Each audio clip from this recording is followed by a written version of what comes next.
but the law was created for man, not man created for the Yeah. law.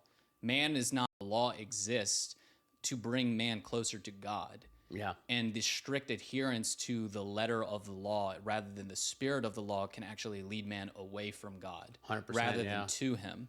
And, yeah. If somebody looks you in the face, if a priest looks you in the face and says, you didn't go to church this past Sunday, Jimmy, well, that's a serious sin. You need to come to confession or else you're at Yeah. risk of going to hell. It's like, what are you talking about? Jesus said that too. If your donkey falls into the well on a Sunday Yeah. because it's the Sabbath or a Saturday, if the donkey falls into the well on the Sabbath, do I have to wait until the next day in order to pull him out? No, that's ridiculous. Yeah. Obviously, this is not what the law is intending to mean by this. Yeah. That I have to lose my property, that I have to 100%. forfeit this because it's the Sabbath. Like, what are you talking about? Yeah. You think, and just that's the whole thing too, is using the way of reason and faith.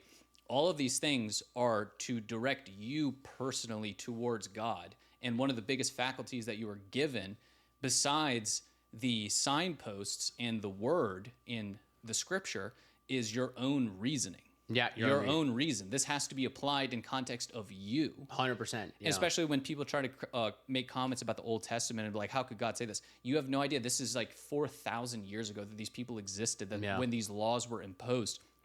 Obviously, some of these things, we were talking about property ownership of a slave and how you need to treat your husband's widow whenever he dies and all these things. This does not apply today. This was implied for that particular people at that particular time. 100%.